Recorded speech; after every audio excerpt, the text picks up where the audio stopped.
Bonjour et bienvenue dans l'entretien d'Afromédia qui reçoit aujourd'hui un invité spécial.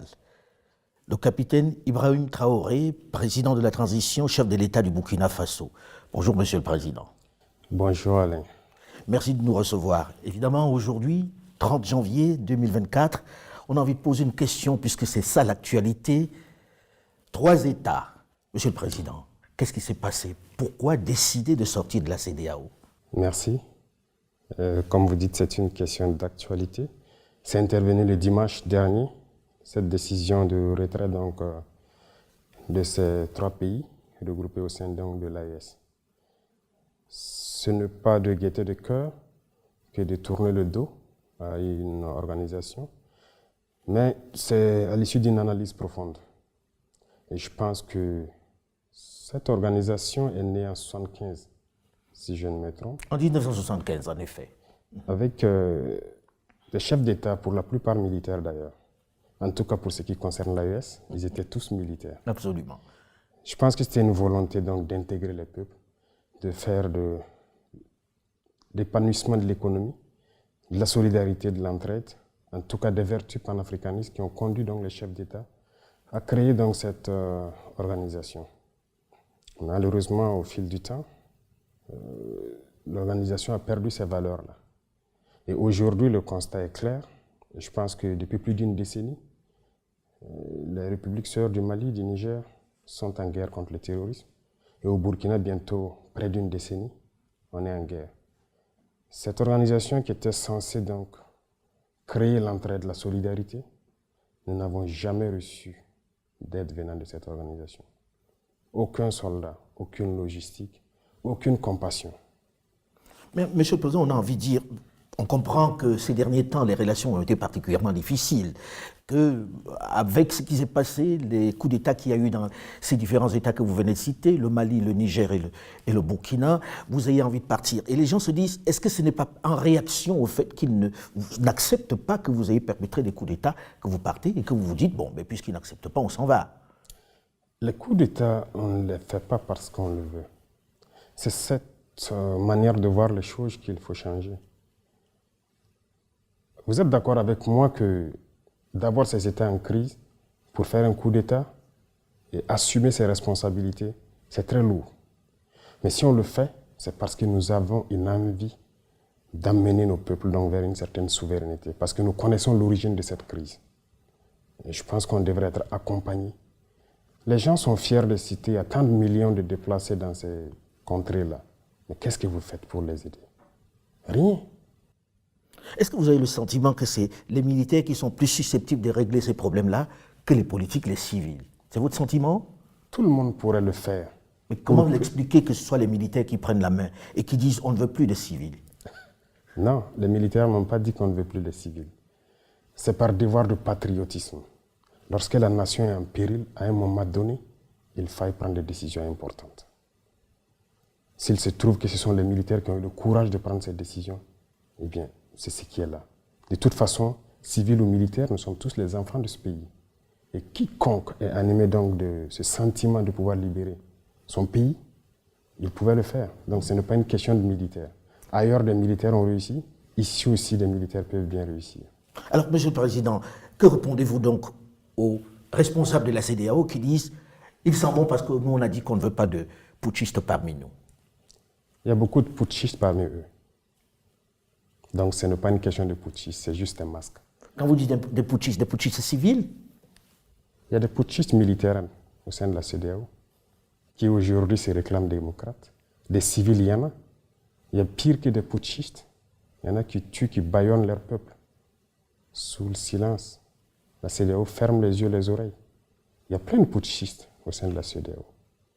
Alors, Monsieur le Président, on dit, ok, nous quittons la CEDEAO avec effet immédiat. Le Burkina Faso, le Niger et le Mali. On quitte avec effet immédiat. Mais, Monsieur le Président, ça concerne beaucoup de monde. Qu'est-ce qu'on fait de la libre circulation des personnes, de vos populations qui sont dans ces pays de la CEDEAO que vous quittez du jour au lendemain? Comment ça va se passer exactement? Parce que les textes disent qu'il faut au moins une année pour pouvoir mettre tout ça en œuvre. Or là, vous dites non, c'est fini maintenant. Oui. D'abord, vous dites les textes disent, mais eux-mêmes n'ont jamais respecté leurs textes. Ça se fait à la tête du client, c'est ce que nous avons remarqué. Les sanctions infligées au Niger, ça n'existe nulle part dans les textes.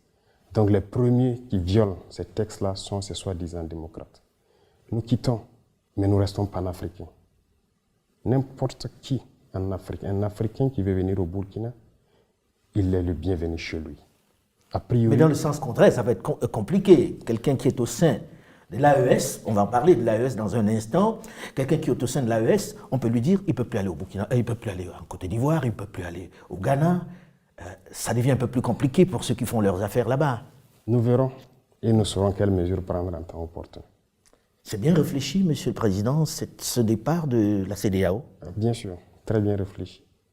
Ce n'est pas un coup de cœur, ce n'est pas un coup de colère. Si c'était un coup de colère, on l'aurait fait depuis longtemps. Je pense qu'on a pris le temps d'analyser la situation, de peser beaucoup de choses et enfin de décider. Donc si c'était un coup de cœur dès les premiers moments de certaines sanctions, le peuple a été assez résilient, il faut le dire. Ils ont souffert. Donc pendant ce temps, on pouvait décider dans la colère. Maintenant, on a pris le temps d'observer, d'analyser la situation et de nous convaincre nous-mêmes de nos forces avant de décider. Et vous avez pris tout le monde par surprise. Autre élément dans cette nouvelle façon de dessiner l'Afrique de l'Ouest, l'AES, l'Alliance des États du Sahel. Monsieur le Président, est-ce viable l'AES? Sur le papier, c'est très très séduisant, mais est-ce viable? Vous savez très bien que c'est plus que viable. Vous savez, pendant longtemps, on a maintenu nos peuples dans une certaine philosophie, tendant toujours à nous faire croire que nous ne pouvons rien sans les autres. Aujourd'hui, notre mission à nous, c'est d'éveiller la conscience. Vous le faites très bien d'ailleurs. Merci. Et j'apprécie beaucoup. Il faut qu'on arrive à éveiller les consciences, que les jeunes se rendent compte de ce qui se trouve chez eux. Une organisation pareille, il faut d'abord se rendre compte de ses forces, peser ses faiblesses, et à l'issue de cette analyse, vous décidez. L'AES est très bien viable. Que ce soit lorsqu'on regarde les économies, Monsieur le Président, si je vous permettez, c'est des économies qui sont très intégrées. Vous produisez la même chose, vous faites exactement la même chose. Qui va vendre à qui? Comment ça va commercer? Et qu'est-ce qu'on fait du fait que ce ne sont pas des pays qui ont au moins une ouverture sur la mer? Les chiffres, c'est une chose. L'économie aussi, vous savez, nous sommes là il y a très peu de temps. Mais l'économie a été, je dirais, un peu déchirée par des régimes passés. Sinon, nous devrions avoir des économies très fortes aujourd'hui. C'est ce que je dis, en analysant nos forces, on se rend compte que nous ne devrions pas être à cette étape. On devrait être beaucoup loin. Quand vous prenez l'AES, en termes de population, en termes de superficie, on est très bien. En termes de production, normalement, les États de l'AES ne devaient rien importer en ce qui concerne les produits agricoles, l'alimentation. Aujourd'hui, nous sommes conscients de ça et nous sommes en train de tout faire pour que nous n'importions rien en ce qui concerne ce que nous consommons. En termes de richesse, que ce soit naturel, quand je dis les richesses naturelles, il y a des richesses souterraines, mais il y a aussi en surface. On crie partout que les Africains meurent de faim, de soif, ainsi de suite, des projets inventés par-ci, par-là, par exemple pour nous donner de l'eau potable. L'AES est une grosse réserve d'eau souterraine, et même en surface. En termes de ressources minérales, on n'a rien à envier à quelqu'un.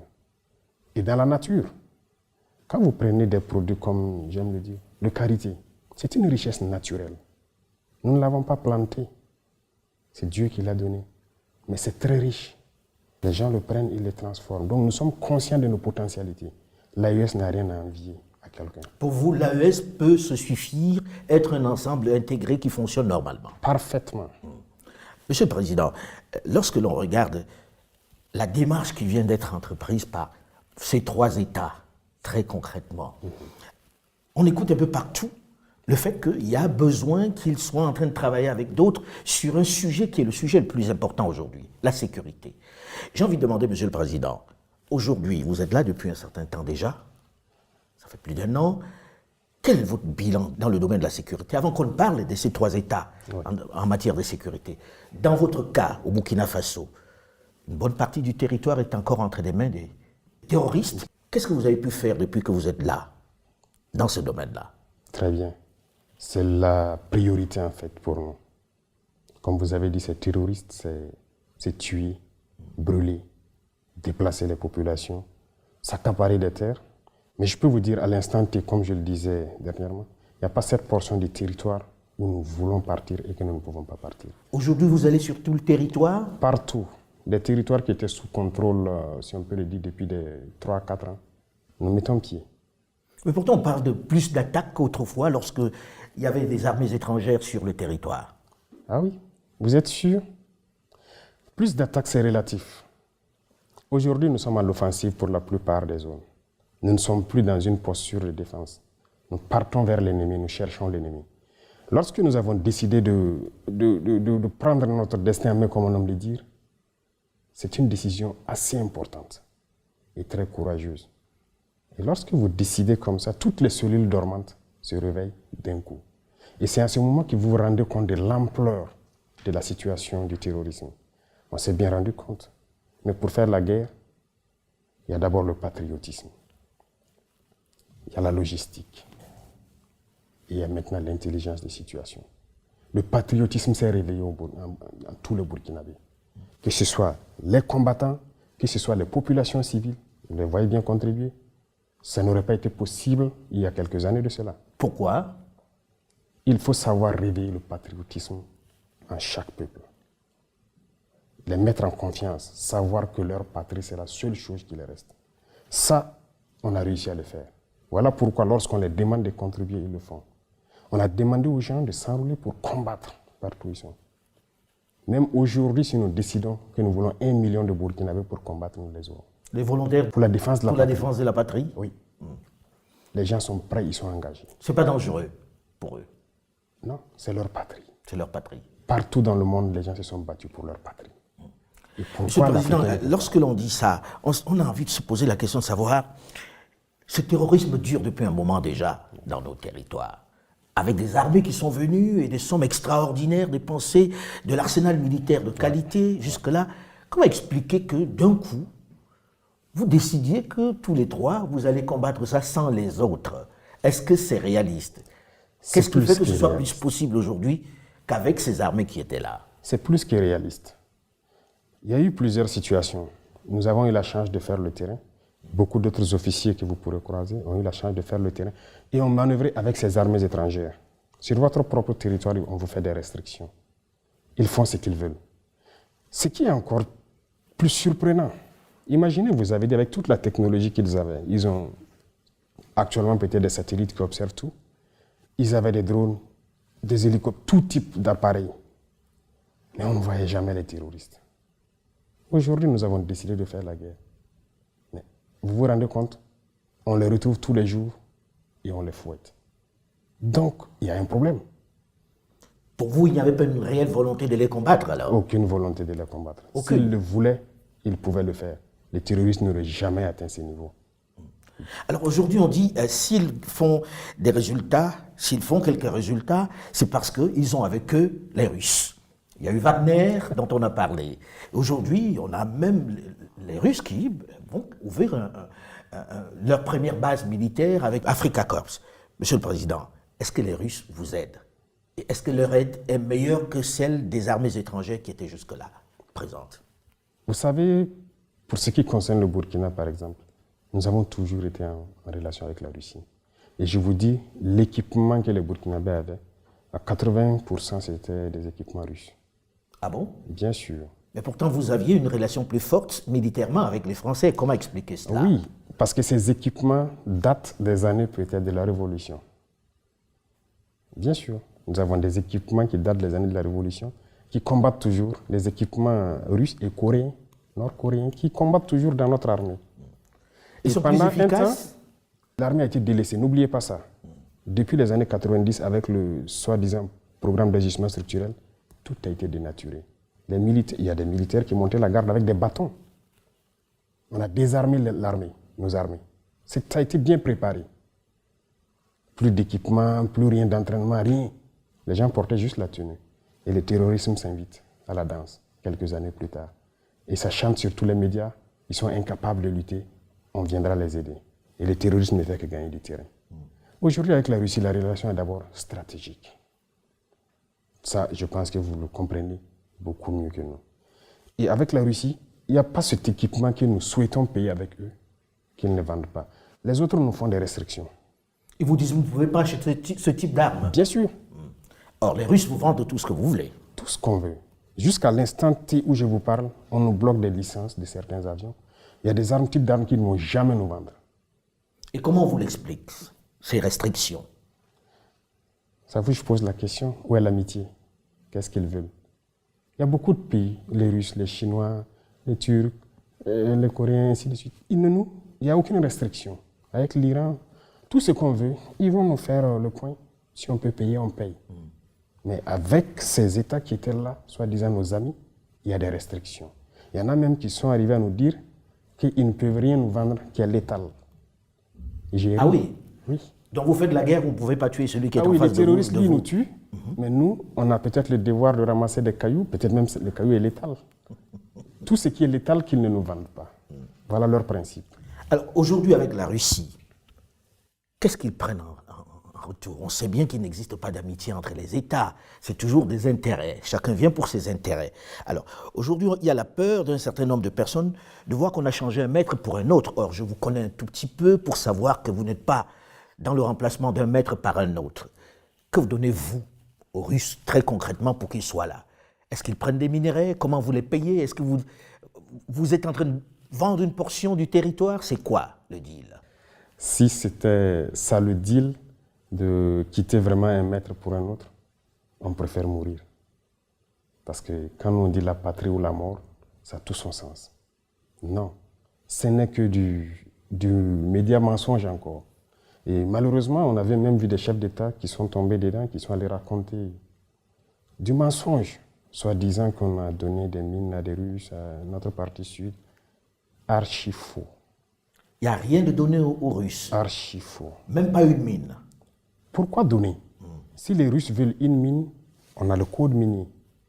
Ils viennent s'intégrer dedans.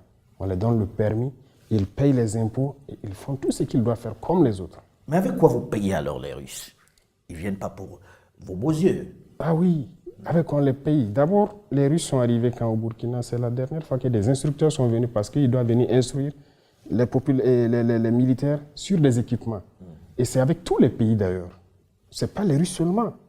Quand on signe un contrat pour acquérir un équipement, on signe le contrat avec la formation. Il y a plein de Turcs ici. Pourquoi ils n'en parlent pas? Qui, eux, sont spécialisés dans les drones plutôt. On a payé des drones avec la Turquie avec un contrat d'assistance. Il y a plus d'1 an.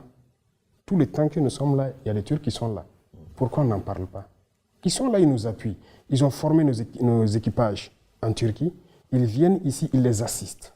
Et ils continuent de les former dans le pilotage, la maintenance et tout. Et on a le contrat sur un temps donné. Lorsque nos hommes seront bien drillés, ils vont partir. Les Chinois, ils sont là. Les équipements qu'on paye de la Chine, ils sont là aussi pour former à la manipulation donc, de ces équipements-là. C'est ça la réalité. Mais donc, sur le terrain, ils sont sur le terrain ou pas, les Russes? Sur le terrain pour combattre? Non. Il n'y a aucun Russe sur le terrain pour combattre. C'est des choses développées en fait, dans la tête des gens. Mais s'il y a besoin, ils viendront sur le terrain combattre. Ça, je peux vous assurer. S'il y a le besoin... Vous ne vous l'interdisez pas? Non. Sauf que pour l'instant, ils ne sont pas sur le terrain. Non, pour l'instant, on se bat seul. Ils nous appuient en termes de formation sur la logistique, formation tactique et tout. Ils nous appuient sur ce volet. Alors, j'avais posé la question, avant qu'on ne fasse une digression, sur votre bilan aujourd'hui sécuritaire. Parce qu'on a vu quelques mouvements de certaines populations qui s'impatientent un peu. Et puis, comme vous l'avez dit, le peuple est très résilient, mais à un moment donné, ça suffit. Alors, qu'est-ce que vous avez fait de façon à ce que les Burkinabés puissent dire le président Traoré est arrivé et il nous a réglé tel ou tel problème en interne? Ça, nous on ne parle pas. Et j'ai bien dit même à certains ministres de la Communication et autres, je ne veux pas que nous parlons trop de notre reconquête. Laissez les villageois parler eux-mêmes. Il y a plusieurs villages qui ont été réinstallés, des écoles qui ont ouvert dans plusieurs zones.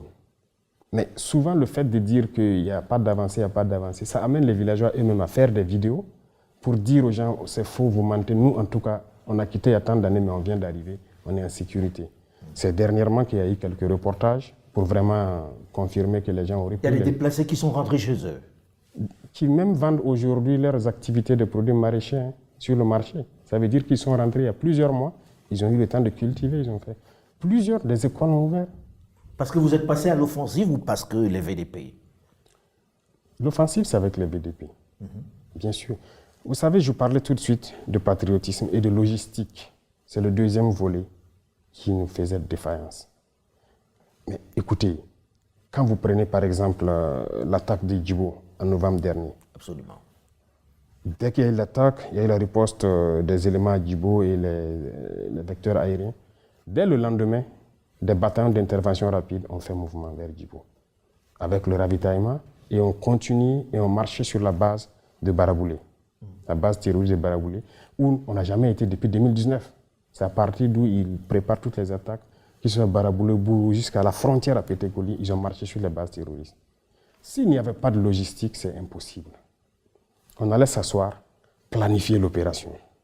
On prend déjà un mois, plus d'un mois. Chercher à rassembler la logistique et les hommes. C'est comme ça que ça se passait. Et pour rassembler la logistique, je vous fais une confidence.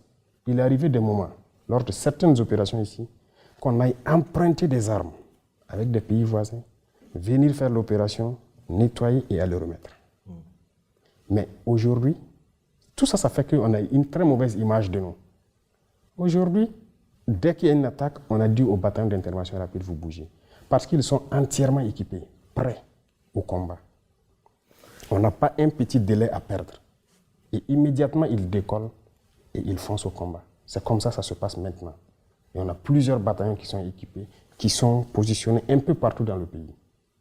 Et c'est ça aussi, la montée en puissance en termes logistiques et tactiques. Ça, Monsieur le Président, quand on voit tout ça, avec toute la logistique dont vous parlez, avec les Russes que l'on fait venir pour former, comme vous l'avez dit, vos troupes à vous, ça fait beaucoup d'argent. Est-ce que l'économie burkinabé peut tenir longtemps avec ça? Très bonne question. Ça fait beaucoup d'argent. Voilà pourquoi je dis que nos pays ne sont pas pauvres. Il y a eu la malgouvernance. Il y a le vol, le pillage de nos ressources. C'est de ça qu'il s'agit. Je prends un exemple. Aujourd'hui, il y a le fonds de soutien patriotique. Les populations contribuent. Et on entretient en grande majorité donc les volontaires pour la défense de la patrie avec. Mais et le reste de l'armée qu'on est en train d'équiper? Tous ces moyens qu'on est en train d'acquérir. C'est là, c'est la gouvernance, les finances. Il y a des ressources, on a des potentialités. Mais si c'est mal géré, on était libre. Pour vous, les pays ont de quoi tenir en produisant et en faisant juste Comment est-ce une bonne gouvernance? On arrive à acquérir le matériel? Ce n'est pas pour nos beaux yeux, comme vous dites, qu'on nous donne. On paye. Mais c'est la gestion. Il y a des situations où on arrive à gérer parce que dans tous les départements, tous les secteurs ministériels, chacun fait de son mieux pour rationaliser. Et quand on dit rationaliser, c'est quoi? Vous savez, il y a cette habitude de corruption au haut niveau, de surfacturation, parce que lorsque quelqu'un fait les élections, surtout en Afrique ici, c'est comme une entreprise. On va les financer. C'est l'habitude ici. Ils distribuent des billets pour qu'on les vote. C'est un investissement. Et dès qu'il arrive, il est obligé de payer pour rentabiliser, pour rembourser. Il n'y a pas ça avec nous. On n'a pas de compte à l'extérieur. On n'a rien. On n'en veut pas. Tout est orienté vers la guerre. Si vous prenez le domaine du pétrole, vous savez que l'État subventionne le pétrole, les produits pétroliers, l'essence, le gasoil, pour que les Burkinabés payent ça moins cher. En 2022, par exemple, les subventions étaient autour de 400, presque 500 milliards. 400 et quelques, que l'État paye. 500 milliards de francs CFA. En 2023, on est à moins de 100 milliards de subventions. C'est-à-dire, vous avez fait une économie de 400 milliards de subventions. Comment vous expliquez ça? On était libres, nous aussi, lorsque les gens font leurs propositions, de dire à la société, la Sonabi, OK, telle personne va faire une proposition à tel prix, mais vous prenez à tel prix et les ressources, vous nous donnez. On part ouvrir nos comptes offshore et on met dedans. C'est comme ça se passe. Et on vous tient à partir de ce moment-là, quand vous avez ouvert des comptes à l'extérieur. Mais bien sûr, si vous vous amusez, on dit on va geler vos comptes. Nous, on n'a pas de compte.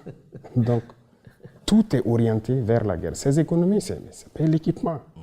Oui. Monsieur le Président, il y a eu une longue discussion sur le fait que combien de temps vous allez rester. Quand est-ce que vous organisez des élections? Combien de temps va durer la transition? Est-ce qu'aujourd'hui vous avez une réponse à ça ou vous pensez que ce n'est pas la priorité? Pour vous, jusqu'à quand le capitaine Ibrahim Traoré est aux affaires et va organiser des élections pour laisser son fauteuil? J'allais vous poser une question en retour avant de vous répondre. Mais je ne suis pas là pour répondre aux questions, hein, monsieur. C'est un débat et ça fait plaisir.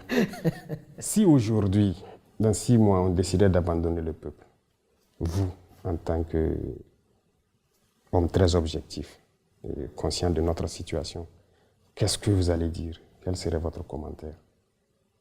Honnêtement, je préfère m'abstenir, même si vous savez le fond de ma pensée. D'accord. C'est pour vous dire que c'est fatigant souvent. C'est fatigant, mais la seule chose qui nous fait tenir, c'est l'amour du peuple. On se nourrit là-bas, on s'abreuve là-bas. Depuis que nous sommes là, nous n'avons jamais pris un seul jour de congé. En tout cas, tout l'exécutif. Et vous imaginez quand vous dites ça, les hommes politiques se disent, nous c'est notre métier, puisqu'il y en a qui en ont fait leur métier, on a envie de revenir à la démocratie, on a envie de revenir au Parlement avec des gens qui sont élus, on veut faire parler le peuple. Qu'est-ce que vous leur dites? Qu'on va rester comme ça ou bien qu'on va mettre sur pied un modèle nouveau qui va permettre peut-être de remettre tout sur les rails? Leur métier, ils ont appris où ce métier? Nous ne voulons pas que les gens apprennent ce métier d'ailleurs et venir l'appliquer ici. Nous voulons créer un modèle. Parce que la manière de faire les choses ici, ce n'est pas la bonne manière. C'est comme je vous dis. D'abord, il y a beaucoup d'accords que vous voyez que nous sommes en train de dénoncer. Et beaucoup d'autres sont à venir. Ah oui, la révolution sur ce volet n'a pas commencé d'abord. C'est pourquoi j'ai dit que nos économies vont très bien se comporter. Les gens signent des accords pour leurs propres intérêts, comme je dis, c'est des investissements. Malheureusement, les chefs d'État africains, ceux-là qui se mettent dans ces girons de métiers, de politique, là, n'ont pas compris toujours. Je pense que les faits d'antan devaient les donner beaucoup de leçons, telles que les Bokassa et autres. Ils continuent de piller les ressources de leur pays, aller investir chez eux. Comment est-ce qu'on peut donner... Je ne sais pas comment je vais expliquer. C'est inconcevable. Mais pour vous, Monsieur le Président, aujourd'hui, il n'est pas question de parler d'organisation d'élections, de fin de transition? Ah oui, on va organiser les élections comment à l'instant T? Donc il faut remettre tout à plat. D'abord non, hormis le système qui est en place, qu'il faut revoir, les élections, ça concerne tout le Burkina Faso. Vous pensez qu'ils sont prêts aujourd'hui à aller à Solé, aller à Falangonto pour faire les campagnes? Mais c'est des Burkinabés, ils doivent voter. Pour vous, il faut d'abord pacifier. Il faut qu'il y ait un minimum de sécurité pour que s'il y a campagne, les gens puissent aller partout au Burkina, expliquer leurs idées au peuple burkinabé et le peuple va choisir. Parce qu'il n'est plus question d'aller distribuer des billets. Ça, il y aura des réformes sur le code électoral. C'est fini ça.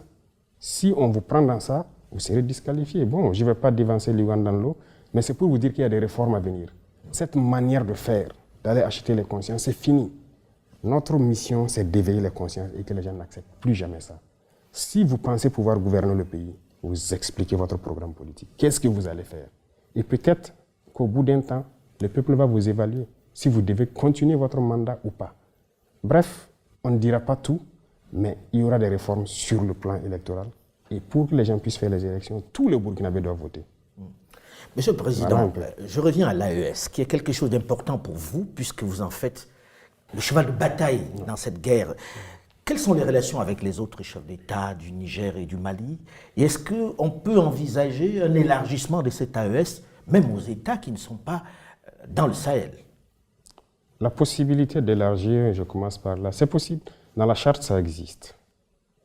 Donc on a fait une ouverture. Mais les rapports entre nous, c'est fraternel. C'est ce qu'on réveille de l'Afrique, c'est ça qui est là actuellement. Vous partagez la même vision sur l'Afrique? Ah oui. Parce que quelquefois, les gens sont jaloux de leurs prérogatives dans leur pays. Non, nous partageons la même vision et nous faisons la même mission. Et si vous regardez à travers donc les communications, tout ce que nous faisons, c'est pour éveiller les consciences. Pourquoi un chef d'État va se mettre à vouloir que son peuple se réveille? Les autres ont tendance à ce que le peuple s'endorme pour qu'il puisse continuer de faire ce qu'ils veulent. Nous, on veut que les peuples se réveillent pour que même après nous, que les gens ne laissent plus jamais des individus venir les mettre dans ces conditions-là. Donc, que ce soit au Niger ou au Mali ici, si vous remarquez dans notre communication, c'est toujours faire comprendre ce qui s'est passé avant. Et aujourd'hui, comment nous arrivons à casser les chaînes un peu de l'esclavage. Donc c'est ça. Il faut qu'on arrive à faire en sorte que tout le monde brise les chaînes de l'esclavage. Et c'est ça notre communication. Et c'est très important. Ça, c'est une vision. Deuxièmement, ce qui concerne notre autodétermination à nous autosuffire sur le plan alimentaire, il y a beaucoup de choses qui sont développées dans nos régions. Par exemple, quand on prend des cultures comme le blé, d'ailleurs, qu'on disait que ça ne peut pas se faire dans nos contrées, nous, on le fait aujourd'hui à grande échelle. Au Mali, ils le font à grande échelle. Le Niger, ils sont en cours. Il y a beaucoup d'autres spéculations qu'on est en train d'expérimenter. Le message, c'est de faire comprendre à nos populations que nous n'avons pas besoin d'importer. On peut tout produire pour nous ici et même exporter. Produire et exporter à l'intérieur de l'AES. Est-ce qu'aujourd'hui, Monsieur le Président, vous n'avez pas peur pour vous-même? Peur. Nous avons vécu la période de Thomas Sankara, oui, qui est un peu votre modèle, puisque beaucoup vous comparent à lui par vos idées, par votre manière de vous comporter, par vos choix. Oui. On sait comment ça s'est terminé. Oui, vous avez raison, et c'est la question que tout le monde se pose, et c'est la phobie du peuple burkinabé en fait. Lorsqu'ils pensent à ça, ils ont toujours peur pour moi. Pour ma personne, je n'ai pas peur. La peur, nous ne la connaissons pas. Nous avons fait face à la mort plusieurs fois. On l'a côtoyé. Nous ne savons pas. Dieu a fait que nous soyons vivants. On rend grâce à Dieu. Donc la peur, on ne la connaît pas. Mais on a analysé le passé. Sur certains volets, peut-être que le président Thomas Sankara a fait des erreurs. Lorsqu'il a dit, par exemple, laisser les amis trahir l'amitié, ce n'est pas à nous de trahir l'amitié. Je pense que cette phrase l'a emporté. Pour vous, il aurait dû être à l'offensive. Nous n'allons plus commettre les mêmes erreurs. Ça, c'est sûr. Et l'impérialisme, comme il a dit, est un très mauvais élève. Lorsqu'il est cherché, il revient avec les mêmes méthodes. Nous suivons. Donc nous ne laisserons pas les mêmes erreurs se reproduire. Aujourd'hui, Monsieur le Président, quelles sont vos relations avec la France et avec l'Union européenne? Nous n'avons pas de relations particulières. Moi, je dis, les relations internationales sont ce qu'elles sont. Ça se passe comme ça doit se passer, si je peux dire. Il n'y a rien de méchant. De toute façon, le Burkina est en train d'affirmer sa souveraineté. Tout pays ou toute organisation qui respecte cela, nous sommes en bonne relation. Mais lorsque vous ne voulez pas, c'est là que vous voulez nous dicter ce que nous devons faire. Mais vous parlez quand même, non? Bien sûr. On se parle. L'Union européenne, dernièrement, on a reçu le nouvel ambassadeur. Je sais que vous avez suivi. Il est là, il travaille, il n'y a pas de problème. L'ambassade française aussi est toujours là. Ils continuent leurs activités. Et les Américains? Ils sont là.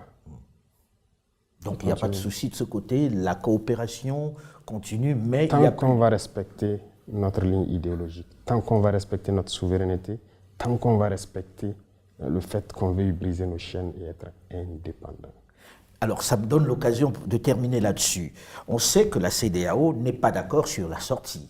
En se disant, bon, pour nous, on a encore appris, je sais que la lettre leur a été adressée.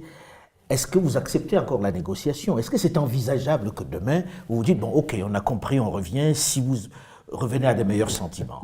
Ou bien c'est terminé, on n'en parlera plus jamais? Il ne faut pas commettre certaines erreurs, je viens de vous le dire. Notre itinéraire, c'est un chemin de non-retour.